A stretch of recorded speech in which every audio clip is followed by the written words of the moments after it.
So, good morning, good afternoon, good evening, depending on when you may be watching this. I'm Jamie Muller, and this is the Grad Connection. And again, my primary goal in providing these videos is to try to help graduate students navigate higher ed and research in general. So, this is going to be probably the next to last video on this research series that we've been going through. This segment is going to be focusing on data records and management, and then I think the last video, unless I change my mind, but the last video is probably going to be focused on how do you go about writing the final chapters of a dissertation, or at least a traditional dissertation, where we're talking about chapter 4 and chapter 5. That's when we talk about the findings, and then it's data, chapter 4, and then chapter 5, the findings, summary, conclusion, future, that kind of thing. So that's kind of where we're going to go, and then after that, I'm not really quite sure where we're going to go. But let's continue on here, talking about data records. So first and foremost, I would say, as it relates to records and management, seldom are researchers really fully taught, educated on record-keeping policies and processes, and kind of standards and that kind of thing. I usually, when I teach a class on responsible conduct of research, or even research methods, oftentimes, if I were to ask, I would say that typically only 1 out of 50 people have had either a class or even some lengthy kind of training as it relates to research data, or data records and retention, that kind of thing. Oftentimes, what you try to do is do your best to pick up tactics, best practices here and there. And so, essentially, this clip is designed to try to give you some suggestions.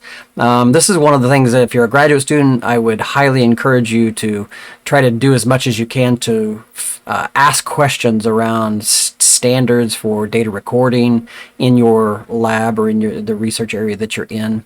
It's one of the things that kind of goes unspoken. It's just assumed that you kind of pick it up, and that it's kind of like a ripe cherry off a tree, and you're supposed to figure it out. And most of the time we do, but I think a safer course is to ask questions and try to find out information. So let's talk about kind of like, there's a couple things I want to talk about. First, kind of characteristics of data, just as a level setting kind of thing. Then I want to talk about recommendations that I have for record keeping, and then a few conclusionary details. So we talk about the characteristics of data. There's, we can look at this a couple different ways. First and foremost, as researchers, we typically deal with both tangible and intangible data types. Most of the work that I've done, honestly, has been in the intangible, where I'm working with numbers, I'm working with recordings, like interviews, scripts, those kinds of things, survey results, all that. Basically, textual, numerical kinds of things, right? As opposed to, when I talk about tangible, really what we're talking about is physical samples, cell samples. It could be physical reagents. It could be all kinds of physical things that you might deal with. And I would say the key is figuring out, okay, which kind of data do you deal with? Sometimes you'll deal with both. And if you deal with both, how do you create connections between the intangible and the tangible data sources? So I think that's an important part. Second thing we talk about is states of data. And we keep records on states of data. Having some kind of record related to the states is important. So what I mean by states. So one type of state would be like preliminary data versus intermediate data versus final data. And tracking in your data and record books kind of the state of the data. A second one, and a really important one, is basically measured data versus calculated data. Now, there are researchers who only work in, real measured data, but there are others who actually work in theoretical as well as real measurements. So obviously tracking that and making sure that in your data books you know which one you're talking about is important. Then lastly, even published and unpublished data. Particularly as you become successful and you start having multiple research projects that are going on at the same time, where you have multiple people working at the same time, this becomes really important to figure out and to know what you've published and not published. So we've talked about types, right? We've talked about states, and then the last one would be like transformations of data. So even this we need to track. And what I mean by data transformation is where you're transforming it from one data type to another, or one state to another, those kinds of things. And so keeping track of those conversion steps and the fact that you're dealing with transformed data is important. So those are the characteristics of data. So let's talk about standards for record keeping. And when I talk about standards for record keeping, really what I'm talking about, and I'm kind of clearing off my desk here, but having some sort of, and I'm a big believer in written, and most researchers still do a lot of handwritten materials, having bound books that you keep data in. This is a practice that I adopted when I was a faculty member. Pretty much for each of my research projects, I'd have one of these bound books, and this is just the style of book. There's all kinds of different styles. Here's another style of book, and the one that I've been doing our these sessions out of. That's my idea book. So now I'm obviously revealing probably that I have an office supply addiction, but that's a different talk. But nevertheless, pick some form factor that you like, a physical book to keep notes in. And typically with research, and sometimes so the first statement that I would make about data record keeping is having bound books. I would recommend having one per project. Sometimes you might have two per project. You might create a data book and a procedures book. So you may actually keeping data and procedures separate. But the key is to have a bound book, whatever form factor you like. And I would also say, oftentimes, if it's associated with a particular research project, you may be required, and I think it's a good practice, but you may be required to keep data books or methods books located in the lab, and that they should never leave the lab, depending on what kind of research you're working on. So again, this is kind of an important area. I think you could talk with your major professor, your PI, the research person that you're working with.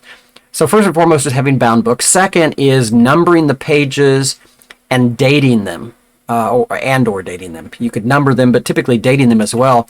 I mean, when you do research, you do not want to be working with loose leaf, like where you're writing in a notebook and then you tear it out and you put it in a bound book. I mean, that kind of destroys the whole idea of record keeping in research, particularly because the whole idea that these things are numbered sequentially, that they go by date, and that they're bound, it adds credibility to it as a research record document.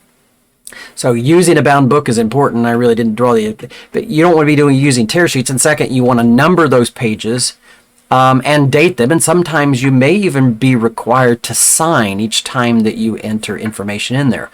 And all three of those practices, I think, are good standard protocols to do, because when it comes time to use those records, let's say if there was an allegation of research misconduct, or in a positive way, maybe you're actually filing a patent application, or any numbers of other reasons, being detailed, at least in those particular things for sure, are helpful. So numbering the pages, dating the pages, and signing the pages. As it relates to procedures, making sure that you provide complete descriptions as much as possible is critical, because nothing's more frustrating than to end up with a research result that you were hoping to expect, but you didn't adequately document the procedure that you went about, in a meticulous way. And the challenge is oftentimes this is one of the things we lose sight of. I oftentimes use the analogy of, in programming. When people are programming, and I don't care whether it's hardcore programming in computer science, or whether it's scripting or tagging or whatever kind of coding that you're doing as far as computer programming, one of the things that oftentimes falls by the wayside for computer programmers is commenting inside of the code, so that you're actually documenting what it is and what you're doing. And so I would encourage you to make sure you carve out time. Don't sacrifice the time in writing the descriptions of the activities that you're participating in. Another point is don't white out or black out an error. If you find an error in a data book or in a procedures book, first and foremost would be the way that you would document it is to basically put a solid line through it, a strikeout, and then date that error. I would suggest it might also be useful and prudent to bring that to the attention of whoever your supervisor is, so that you make sure that there are no unknown consequences of that particular error. And I would highlight that it's much better to own up to an error than to try to cover it up or bury it or not report it, because those things oftentimes lead to at least detrimental research practices, if not research misconduct. I've already mentioned the idea of keeping data books and methods books separate. It just depends on what it is you're working on, but there are times when I've had a project where I've had two binders, or two books, I should say, for it. Make sure you establish some kind of consistent cross-referencing mechanism for tangible samples, because even if you work with tangible samples, you're typically still going to work with a written book. And so coming up with some kind of cross-referencing scheme, some type of labeling scheme. And I'll be honest with you, there's the National Academy of Science, Engineering, and Medicine. They do have documents out there that provide recommendations for strategies or tactics for doing this. So if all else fails, I would reference some of those things. But even if you don't look at those things, I think the most critical thing that you could do is be internally consistent. That is, consistent within yourself in the way that you label and the way that you cross-reference things. Another thing that's important as you're working through research is when you make a potential discovery, is having someone witness those pages. So if you're writing in your data book or your procedures book or whatever, you're writing in your record, hey, I discovered this on this particular day, have someone else witness that and date it so that you have a record of when that invention was made. As it relates to patents, what is patentable is the idea, not the implementation of the idea. So documenting that idea, the discovery of that idea, is critical to make sure that you get credit for it. So witnessing pages is important. And then lastly, the last thing I would say is just recognize the challenges of working with electronic data. It's very easy to be sloppy with electronic data. It's very easy to throw everything into a Google folder, Google Drive folder, or into a box folder, or whatever storage mechanism you use. It's really easy just to dump all the crap into a single folder, and then it just becomes a mess and a hodgepodge, and particularly if somebody tries to follow after you. So that's one challenge of electronic data, is being disciplined in how you organize that data. The second is how easily electronic data can be lost. That's also an issue. And then lastly, how easy it can be transferred and how there can be breaches of integrity relative to data, right? So in the electronic space particularly. So these are all kinds of some things that I would recommend. Again, if you begin as a graduate student, or maybe you've been in place for a year or 2 years and you've gotten very little training on data management and record keeping, these are conversations. Hopefully this might spur a conversation in your lab about what are protocols or ways in which you can should manage data and manage records. So I want to talk about, move on to like some main issues that I see with data retention, data recording overall. First and foremost is to understand the responsibility associated with data record keeping and research. It is absolutely critical that you kind of take it upon yourself. You can't defer that responsibility to someone else. And so if it doesn't matter whether we're just working on a research project or we are the PI or a project director, it doesn't matter what level we're at, we all have a responsibility. It's critical to have management plans. Many years ago, several of the federal sponsors started making it a requirement that when you proposed or when you provided a proposal for a research grant, you had to actually provide a management strategy, right? Through a data plan that was part of, or a data management plan that was part of the proposal. So number one is making sure that you kind of know what the pieces and parts are that go into that. Number two is making sure that you're following what you actually said you were going to do. So that's the fate. Now, electronic data, one of the particular challenges, as I said, is managing it, but also just something as simple as having a file naming convention. And so there are, again, recommendations out there from several of the federal sponsors about file naming conventions. Another kind of big scale issue is metadata and how you track that and how you document that.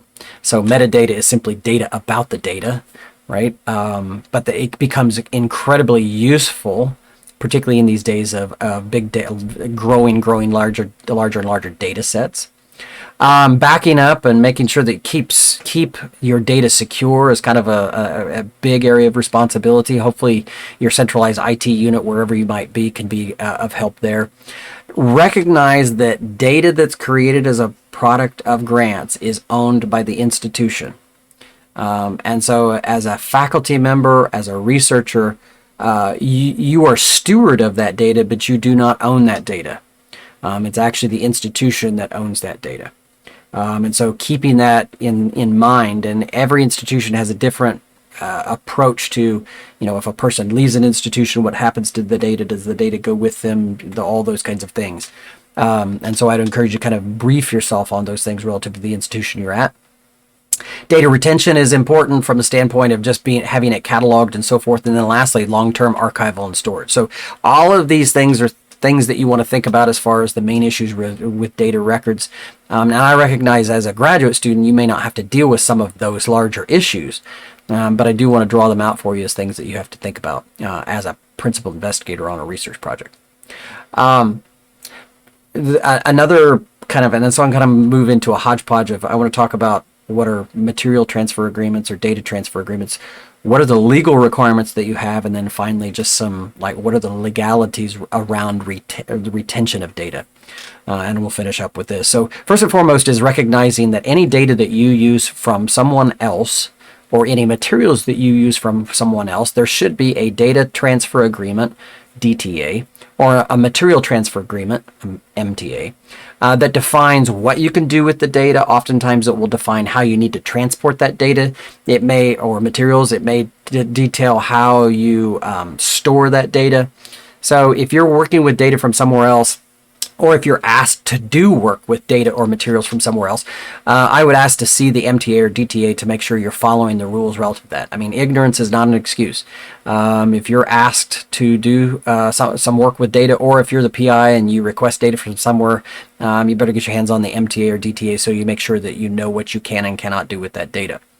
Now, as it relates to legal requirements, a couple of notes that I would make here. First of all, recognize that federal sponsors and even the institutions that you work at essentially have the ability to immediately and instantaneously audit or examine any and all records at any point. So that essentially, you know, a federal sponsor could demand immediately within a particular time frame or window to examine records related to a project. And so we need to make sure that we're following particularly the sponsor guidelines, but probably going well beyond that as well. Detailed records are incredibly important, particularly in cases where there's a research misconduct allegation. So keeping meticulous record of data transformations, versions of documents, all of those kinds of things are important. As I've kind of alluded to, these records are important for patents and patent applications. And then lastly, I would say there's oftentimes special requirements depending on the kind of research you're doing. You might have HIPAA requirements, right? So if you're working with health information, there may be HIPAA requirements. If you're working with sensitive content, there may be export control requirements put on you. So be familiar with all of the various regulations and policies that might be wrapped around the work that you're doing. So lastly, what I would say is about retention. So how long do you have to keep data? Well, typically for any federal sponsor, you have to keep the data. You have to keep the data records and so forth for at least 3 years. That's also typical when you talk about human subjects research, is typically 3 years. And then the other scenario that I was thinking about is relative to patents. And so typically it's the life of the patent or 20 years, and there are nuances to that, but that's around the time frame that we're talking for that. So this is kind of a, and I could probably talk at length much more about this. I would encourage you, if you ever have the opportunity to go to a seminar or to take a class or whatever on data record, particularly where you can learn different tactics, different approaches that people use to data record keeping. It can be extremely valuable, and I would encourage you to take the opportunity to do that. So this is the next to last, as I said, I think the last session that I'm going to do on this research series is going to kind of be, kind of buttoning up the PhD or buttoning up the master's degree by finishing the final 2 chapters, that is data, and then the summary, conclusions, recommendations. So with that, I hope you have a great day. Thanks for listening. Bye-bye.